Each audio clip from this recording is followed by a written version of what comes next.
वचन के द्वारा जिसने हमारी सृष्टि की, हमसे प्रतिज्ञा की है कि वो हमें फिर से जिलाएगा। परमेश्वर के वचन के द्वारा यह सारा पेट्रोलियम और परमाणु इत्यादि कितना अधिक एक साथ आएंगे। अब आरंभ में जब परमेश्वर बोला और शैतान वहां खड़ा हुआ था और उसने इसे सुना, और लोग इस खोई हुई उस कड़ी को ढूंढने का प्रयास कर रहे हैं। मैं आपको प्रकाशन के द्वारा बताऊंगा, यदि आप इसे ग्रहण करना चाहते हैं।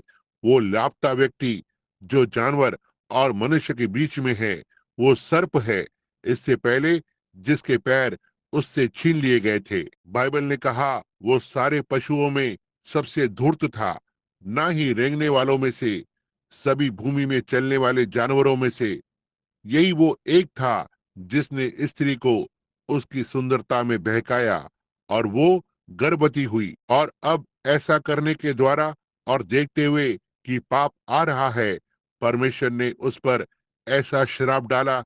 इतना तक विज्ञान कभी भी इस सर्प के बीच कोई संबंध नहीं ढूंढ पाएगा, जैसा कि आज जाना जाता है और मनुष्य जाति से। लेकिन वहां आपका गिरा हुआ, भ्रष्ट हुआ अस्तित्व है बीच में, जिसने उन जानवरों के जीवन को एक साथ जोड़ दिया। आप वहां हैं। परमेश्वर ने इसे ज्ञानियों और बुद्धिमानों से छिपा कर रखा है, लेकिन इसे बालकों पर प्रकट करता है, ऐसे जो सीखना चाहेंगे। समझे? वहां आपका गिरा हुआ व्यक्ति है, वो सर्प। उसे इस तरह से लाया गया था, बहुत ही धूर्त, सबसे ज्यादा, सबसे सुंदर, अधिक मनुष्य जाति के अस्तित्व के समान। और फिर इस बुराई के कारण जो उसने हवा के साथ की, वो उसे एक जमीन पर रेंगने वाले में ले आया। उसके जीवन के सारे दिनों में उसके पेट पर चलेगा और मिट्टी उसका आहार होगा। यही है जहां पर विज्ञान आ सकता है और उनका पेड़ गिरा दिया जाता है। ध्यान दें, अब जैसे ही स्त्री ने देखा कि वो भरमाई गई थी, उसने पाप को नहीं लाया। वो भरमाई गई, उसने सोचा यह ठीक बात है, लेकिन आदम भरमाया नहीं गया था। बाइबल ने कहा वो जानता था कि यह गलत था, और उसने उसे उसी काम को करवाया था जो काम पशु ने किया था। और उसने अपने पहले पुत्र को जन्म दिया, जो कि उस लड़के में शैतान के सारे लक्षण थे। वो एक हत्यारा था, वो ईर्ष्या रखने वाला था। यह भला परमेश्वर की शुद्ध धारा में से कैसे आ सकता है?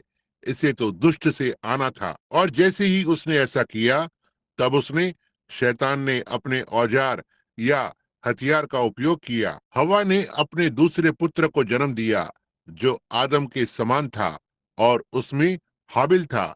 और ठीक तुरंत ही शैतान ने उस धर्मी बीज को नष्ट करने की कोशिश की, और उसने मुड़कर और हाबिल को घात किया।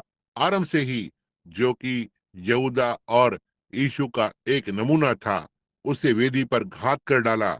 जहां यीशु यहूदा ने यीशु को मार डाला था, उसे चांदी के 30 सिक्कों के लिए धोखा दिया और उसे बेच दिया। तो ठीक है, लेकिन ध्यान दें, जब उसने ऐसा किया, तब परमेश्वर मसीह का एक नमूना है। मृत्यु और पुनरुत्थान दोनों का उसने उसका स्थान लेने के लिए शेत को उठाकर खड़ा किया।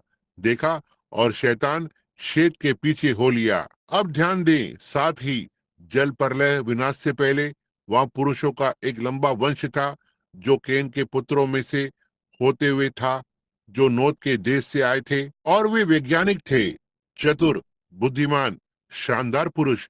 यहाँ तक कि उन्होंने धातुओं को भी तपाया, उन्होंने घर बनाए।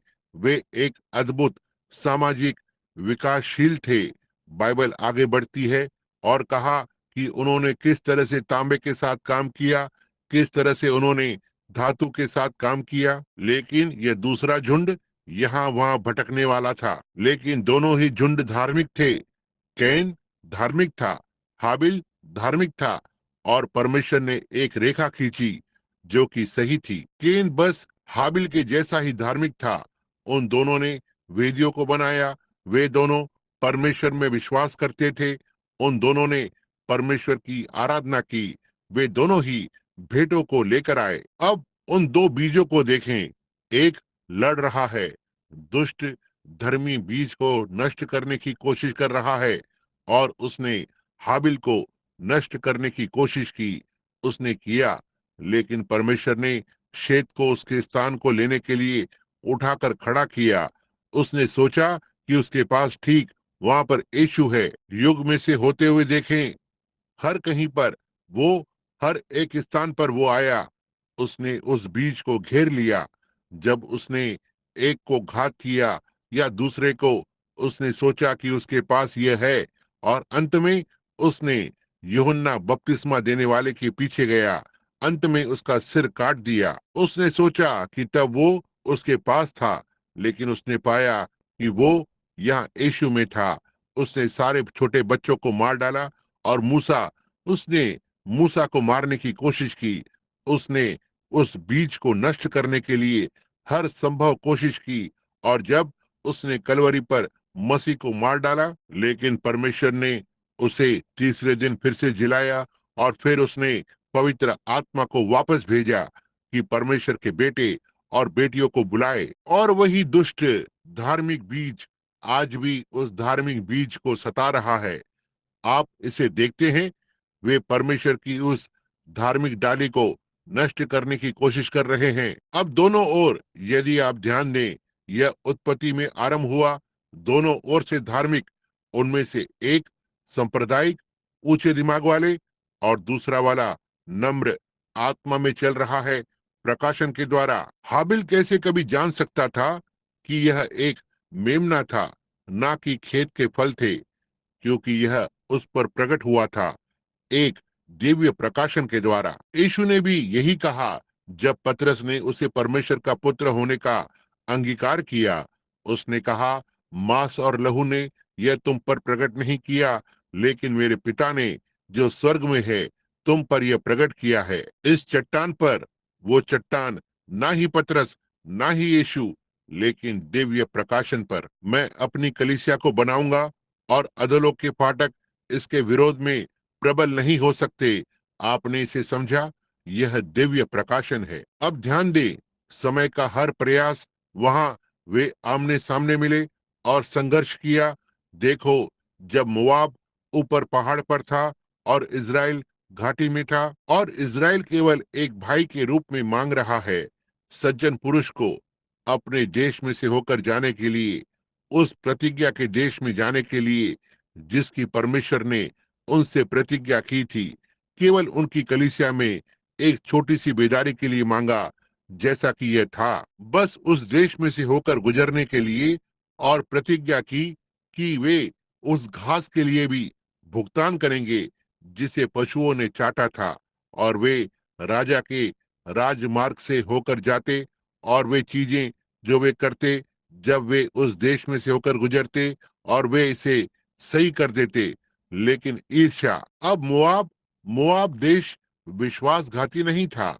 वे उसी परमेश्वर में विश्वास कर रहे थे जिस पर इज़राइल ने विश्वास किया, क्योंकि वे लूत की पुत्रियों के पुत्र थे। लूत की पुत्री जो गर्भवती हुई जब लूत नशे में था, उसके अपने ही पिता के द्वारा, और वे वहां पर चले गए, और वे, यही वो स्थान है जहां से ये मोआबी निकले। और जब उनका भविष्यवक्ता बाहर आया, उनका शिक्षक पैसों के लिए पागल था, और वेदियों को स्थापित किया।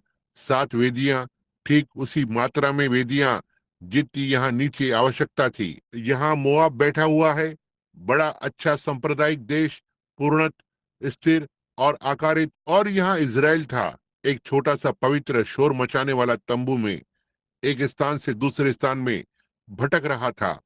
आप कहते हैं पवित्र शोर शराबा करने वाले, निश्चय ही वे थे, यदि वे, जिसे वे आज कहते हैं पवित्र शोर शराबा करने वाले। जब उन्होंने लाल समुंदर को पार किया और परमेश्वर ने उनके सामने एक अद्भुत कार्य को किया, मरियम ने डफ को पकड़ लिया और डफ को बजाना आरंभ किया, और आगे किनारे की ओर भागने लगी, चिल्ला रही थी और कूद रही थी और आत्मा में नाच रही थी।